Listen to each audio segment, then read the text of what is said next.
Shalom kekasih Kristus, selamat berjumpa pada renungan melekat dalam Tuhan dan salam waktunya mengalami terobosan. Senang rasanya saya dapat menyapa saudara dimanapun berada. Kiranya tetap ada dalam tuntunan Tuhan senantiasa. Mari kita tetap melekat dalam Tuhan melalui renungan hari ini, agar iman percaya kita semakin memiliki pikiran-pikiran Kristus. Mari kita berdoa. Tuhan, terima kasih buat waktu yang indah saat ini.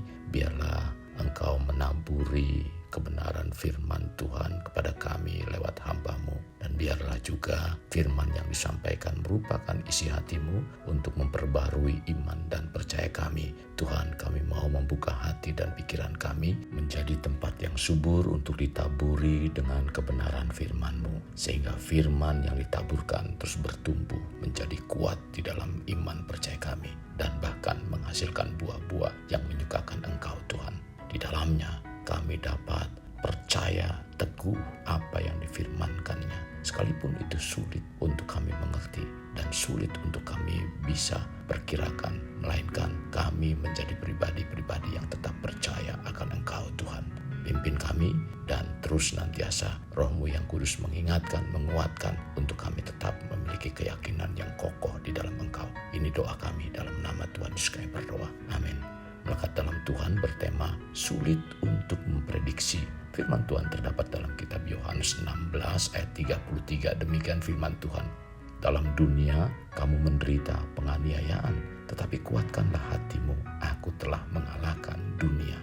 Cara Tuhan berkarya dalam kehidupan kita seringkali tidak terpahami dan bahkan jauh dari ekspektasi atau perkiraan. Tidak jarang banyak peristiwa dalam hidup yang begitu menggelisahkan hati sehingga ini dapat mempengaruhi keimanan kita kepada Tuhan. Sesungguhnya hal ini terjadi dapat membawa dampak kepada kita tidak mampu merasakan keberadaan Tuhan karena dipengaruhi oleh persoalan yang kita hadapi. Kasih Kristus, kesukaran dan kesulitan adalah kesempatan-kesempatan bagi kita untuk meningkatkan level iman dan pengiringan kita dalam Tuhan.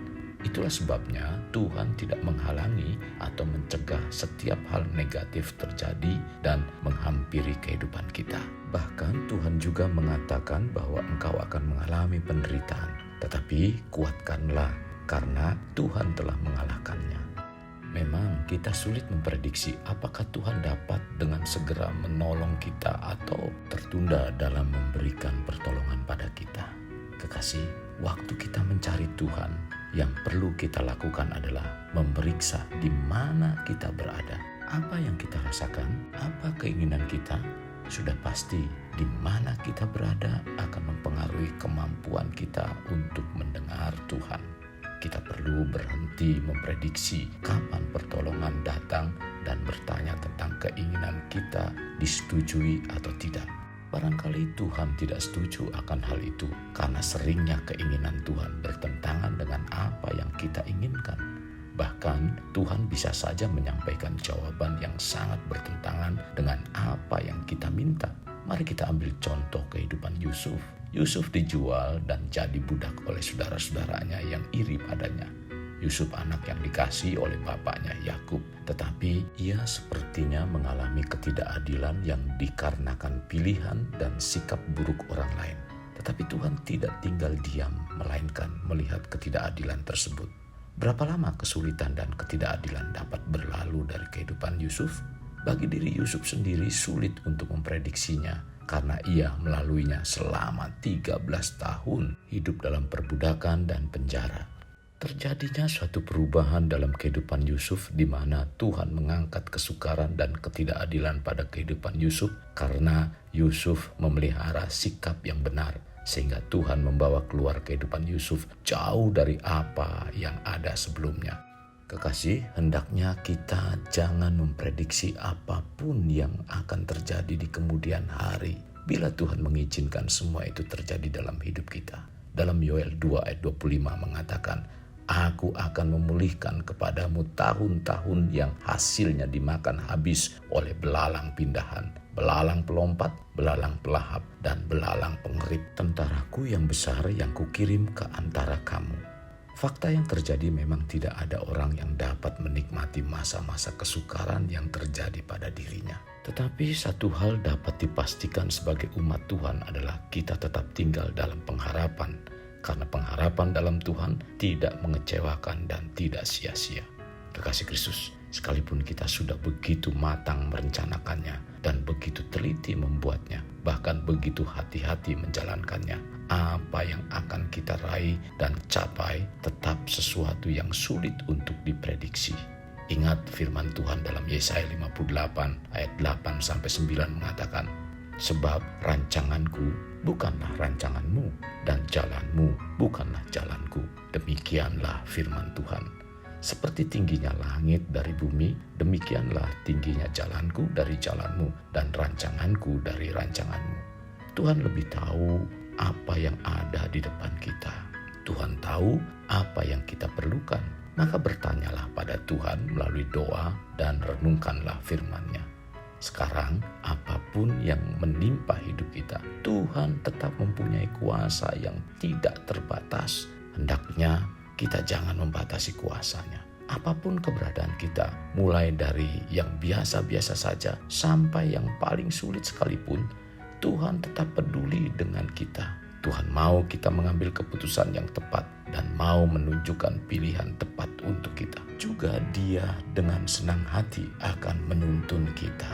Kekasih Kristus, mari kita alami terobosan hidup. Untuk mengalaminya, mulailah dengan mengenal prinsip-prinsip kerajaan Allah serta menjadi warga kerajaan. Kita berdoa.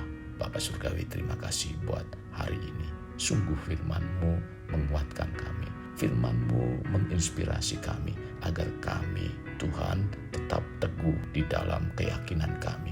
Sekalipun keadaan yang kami rencanakan atau mungkin juga kami sedang membuat program-program tentang kehidupan di masa yang akan datang. Kami tidak tahu dan memang sulit untuk memprediksi apa yang akan terjadi. Tetapi kami percaya Tuhan adalah Tuhan yang merancang sesuatu yang baik dan baik untuk kehidupan kami. Maka dari itu Tuhan ajar kami untuk tetap tinggal dalam rencana-Mu, mempercayai kebenaran firman-Mu yang seutuhnya itu Tuhan. Terima kasih Tuhan Yesus, terima kasih. Ini yang menjadi doa kami. Kasih Kristus, tetaplah berdoa dan saya akan berdoa untuk saudara. Bapa Surgawi, hamba berdoa untuk anak-anak-Mu yang mendengarkan renungan hari ini. Kiranya Tuhan membuka hati dan pikiran anak-anak-Mu Tuhan. Terlebih saat mereka menghadapi banyak peristiwa, biarlah mereka jangan menjadi gelisah. Memiliki satu perasaan yang dapat mempengaruhi iman kepercayaan mereka padamu Tuhan. Pimpin supaya hati mereka dilembutkan, dipulihkan, sehingga dapat memahami apa yang menjadi rencana-Mu yang memang seringkali sulit untuk kami prediksi apa yang akan terjadi di kemudian hari. Tetapi yang hanya kami percayai, Tuhan tidak pernah meninggalkan dan bahkan memberikan hal-hal yang tidak baik. Maka dari itu Tuhan, hamba berdoa, Tuhan pimpin senantiasa agar kehidupan umat-Mu Tuhan tetap yakin dan mempercayai apa yang dijanjikan firman Tuhan. Tidak pernah mengecewakan. Hamba berdoa untuk mereka dalam nama Tuhan Yesus. Amin. Kasih Kristus tetap mengedahkan tangan. Terimalah anugerah berkat dari Allah Bapa, kasih sayang daripada Yesus Kristus dan persekutuan dengan Roh Kudus yang mencurahkan berkat secara rohani, berkat secara jasmani dan berkat secara ekonomi, di mana berkat Abraham, berkat Ishak, berkat Yakub dicurahkan dan dilimpahkan dari saat sekarang sampai Maranatha tiba dalam nama Tuhan Yesus. Amin. Sampai jumpa di renungan berikutnya. Tuhan Yesus memberkati. Jangan lupa like, share, dan subscribe.